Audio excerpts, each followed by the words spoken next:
Përshëndetje të nderuar miq, do të flasim për debatin së fundit për çështjen e gjuhës shqipe të provimit të jurisprudencës në Maqedoninë e Veriut.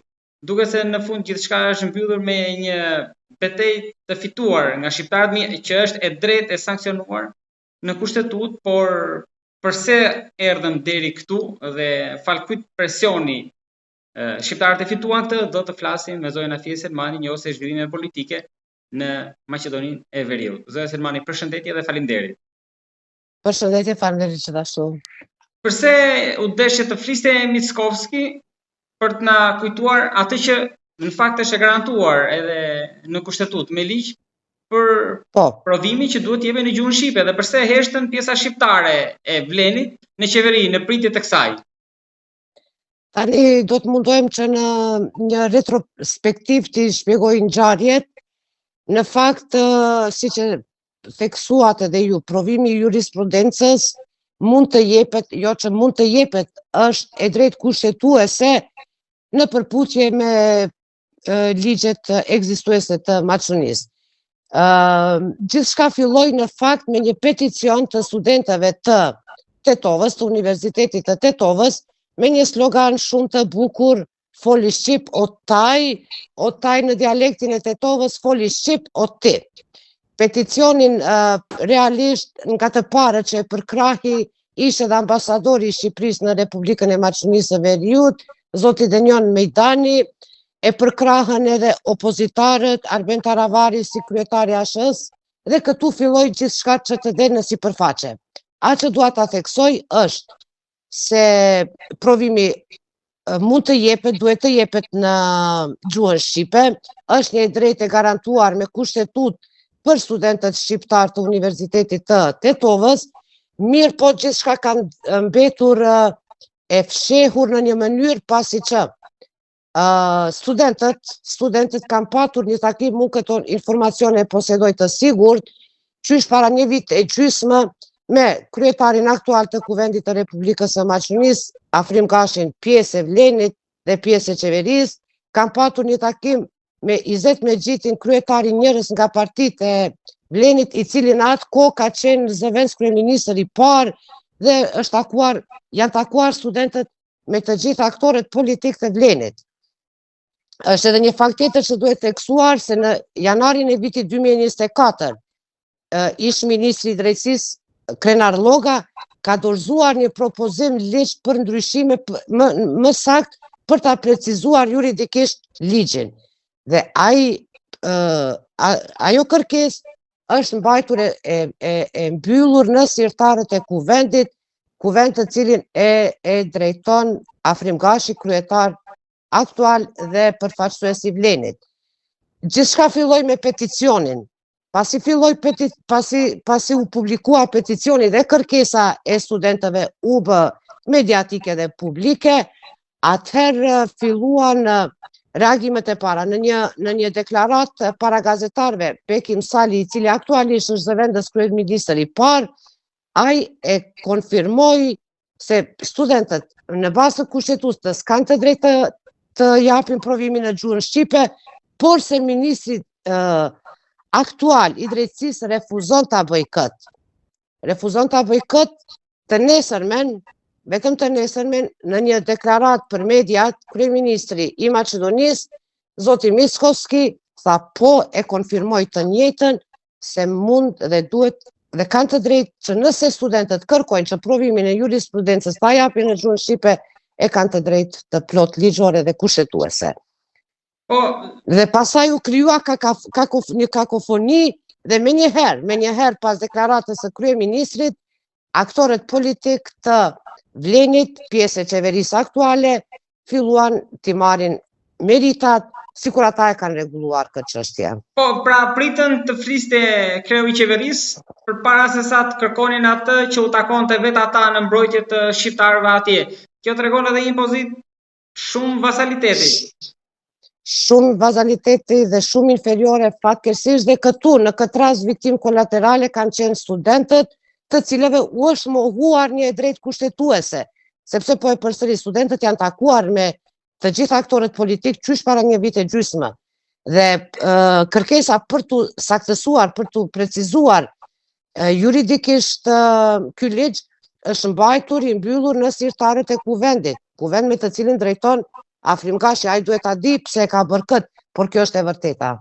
Zonja Selmani, do shta edhe naivët, më naivët mund ta kuptojnë që, shiko, Ministri i Drejtësisë nuk është se foli me kokën e vet, që bëri një provokim të tillë. Po çfarë luheshe prapa kësaj? Ishte thjesht një furtunë gotë për të skostuar vëmendjen nga diçka, apo thjesht që hajtë edhe këtë radhë shqiptarët do bëhen bashkë edhe do ta kalojnë edhe këtë? Fatkeqësisht këto histori, këto çështje na përsëritën neve her pas here në Maqedoninë shqiptarëve të Maqedonisë. Është një averzion i pakuptueshëm, është një refuzim i pashpjegueshëm nga aktorët politik maqedonas në raste të caktuara për të marrë përsipër realizimin e të drejtave që na takojnë, sikur për shembull tani në këtë rast provimi i jurisprudencës për studentët. Ajo që është shqetësuese është pikërisht mos reagimi institucional i krerëve të Vlenit, sepse aty janë disa njerëz, janë disa kryetar, disa parti, realisht edhe ata po i pyesni sa parti jeni gjithsej, edhe ata ngatrohen, ata janë gjithkohën inferior ndaj partnerit qeveritar, që i bie se nuk ka një harmonizim dhe nuk ka një bashkëpunim të sinqert institucional mes tyre. Mirë po në fund të ditës, shqiptarët janë ata, ne jemi ata që po i pësojmë pasojat. Në rastin konkret, është edhe një gjë tjetër karakteristike. Ata në rrjetet sociale që realisht u takojnë opozitës dhe qytetarëve, ata krekosen se kanë bërë shumë punë. Sikur që ishte rasti i djeshëm pas deklaratës së kryeministrit, ata me njerë deshën të i marrin meritat. Dhe gjithçka pastaj mbet në kuadër të disa deklaratave boshe. Unë do ta ndjek zhvillimin, do të shohim si a do t'u jepet kjo e drejtë studentëve, apo prap do të mbetet një zhurmë mediatike, janë e fituar betejën. Por e gjitha kjo që ka ndodhur, pavarësisht reagimit të Vlenit në qeveri, jep të drejtë, ka të drejtë, në të drejtë morale, BDI-a, opozita për të reaguar? Në parim, opozita duhet të ketë të drejtë në parim. Opozita është ajo që duhet ta korrigjojë pushtetin. Po, është e vërtetë që opozita aktuale, BDI, më saktë, pasi që ata kanë qenë në pushtet 20 vite, është e vërtetë që ndoshta nuk kanë shumë të drejtë morale për të kritikuar për gjëra që ata vetë nuk i kanë bërë. Mirë po është një situatë tjetër e pakëndshme për Vlenin dhe për ne shqiptarët fatkeqësisht, sepse të gjithë aktorët e Vlenit kanë qenë funksionarë të lartë të BDI-s, duke u nisur nga Izet Megjiti, i cili ka qenë 20 vite nën kryetar i BDI-s dhe funksionar. Zeqiria Ibrahimi, Afrim Gashi, disa tjera aty, Bekim Sali, të gjithë këta kanë qenë njerëz që kanë pasur pushtet vendimarrës gjatë 20 viteve të kaluara. Dhe tani, të kthehesh dhe të thuash se ju s'keni bërë, ku ishit ju 20 vite, ndërka që ata vetë, Zeqiria Ibrahimi, Afrim Gashi, Izet Megjiti dhe të gjithë ata kanë qenë pjesë e pushtetit vendimarrës. Pra i bie që njëri tjetrin po akuzojnë për gjëra që të dyja palët në një mënyrë politikisht për disa çështje kanë dështuar.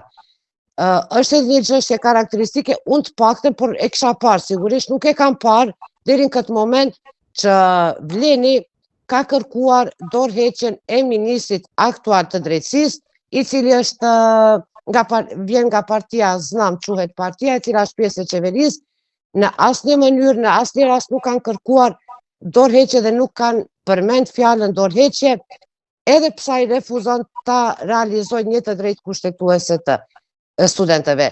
Që i bie, Vleni faktikisht shndron në deklarata boshe, realisht, por kur duhet institucionalisht të veprohet, ata me njëherë gjejnë një formë për të thënë shqiptarëve që ne po bëjmë diçka dhe i shfrytëzojnë rrjetet sociale, ndërkaq institucionalisht janë jashtëzakonisht të dobët. Mua më vjen keq që duhet ta them, asnjëherë shqiptarët nuk kanë qenë më pak dhe më keq të përfaqësuar në qeveri sesa me këtë qeveri, më saktë me Vlenin. Provimi i jurisprudencës, a është fakt realisht edhe pasyra e funksionimit të sistemit gjyqësor aty, si zhvillohet nëse marrim një proces gjyqësor normal në Maqedoninë e Veriut, pra si funksionon përkthimi, gjua për shqiptarët që mund të jenë në këtë proces, apo gjithçka funksionon në gjuhën maqedonase? Po thuaj se gjithçka funksionon dhe jo vetëm në gjyqësor, po të shkoni në një sportel dhe të kërkoni në cilën do ministri, apo në, nuk e di, eventualisht përveç në komuna ku janë 90% shqiptar. Po flasim për organe, për ministri, po shkoni dhe kërkoni një dokument, çfarë do qoftaj, një formular, do ta merrni vetëm në gjuhën maqedoniste. Nëse eventualisht keni fat që një i punësuar shqiptar në sportel të jetë shqiptar dhe ta di shqipen, ai sigurisht do t'ju shërbej në gjuhën shqipe. Dhe provimi i jurisprudencës në fakt ishte shpërfaqja më e mirë e impotencës politike nga njëra anë dhe mos funksionimit institucional të ligjeve që ne i kemi, që janë të aprovuara, ishte momenti më i mirë për ta shpërfaq një mos funksionim edhe institucional, edhe ligjor dhe për ta fatkeqësisht për ta shpërfaq edhe impotencën politike të Vlenit. Pse ata kanë zgjedhur të sillen kështu në qeveri, ne mund vetëm ta supozojmë, ata e dinë më mirë. Kam edhe diçka se kemi pas një tjetër episod në Kërçov, në mos gaboj, ku bashkia komuna ndryshoi duar, aty kanë filluar dhe ankesat e para nga këshilltarët shqiptar atje për diskriminim po për gjuhën shqipe. Po, ajo po ka ndodhur në komunën e Kërçovës, me sa e di dhe mbishkrimet në gjuhën shqipe janë hequr, dhe fatkeqësisht të drejtat që kishim fituar qysh ne si shqiptar, tani po kthehemi diku para vitit 2001, fatkeqësisht. Kam edhe diçka, të lutem, mundet që këtë vit kemi diçka ndryshe, pra ndonjë lindje force e re, apo ka hapësirë gri që nuk përfaqëson as shqiptarët në qeveri as në opozitë për këto kauza, pra apo rreth kësaj do rrotullohemi, vetëm këto dy zgjedhje janë? Po nuk, si ta them, paralajmërohen eventualisht se do të ketë një rikonstruksion të qeverisë, flitet edhe për zgjedhje eventuale të parakohshme, kryeministri as nuk i mohon, por as nuk refuzon se do të mbahen. Nëse mbahen zgjedhjet e parakohshme lokale, parlamentare, unë besoj dhe jam e sigurt se do të ketë një ndryshim të grupeve shqiptare, të grupacioneve politike shqiptare, sepse shqiptarët po e shohin se me Vlenin nuk janë të përfaqësuar fare, janë të nënshtruar, janë të degraduar, ju mohojnë të drejtat, kemi plot raste kur janë përzënë nga puna për arsye banale, në konkurset e reja që zhvillohen, në pothuajse në gjitha konkurset, në gjitha organet qeveritare, pranimi i shqiptarëve është një shqiptar dhe 10, 20, 30 maqedonas. Dhe këtë shqiptarët po e ndjejnë përdit në lëkurën e tyre. Unë besoj se shqiptarët do ta refuzojnë Vlenin. A do të fitojmë diçka të re? A është mbushur mend opozita aktuale, BDI në këtë rast, që ka qenë 20 vite në pushtet, a është mbushur mend që mos i përsëris eventualisht gabimet e mëparshme? Unë shpresoj se po, për shkak se kështu me të vërtet nuk shkon. Kjo më ka në vjen që më nuk durohet. Zonja Selmani, të falenderoj shumë për bisedën që zhvilluam, për analizën dhe informacionet që ndat me shikuesit tanë. Shumë falenderit, përshëndetje edhe për ju.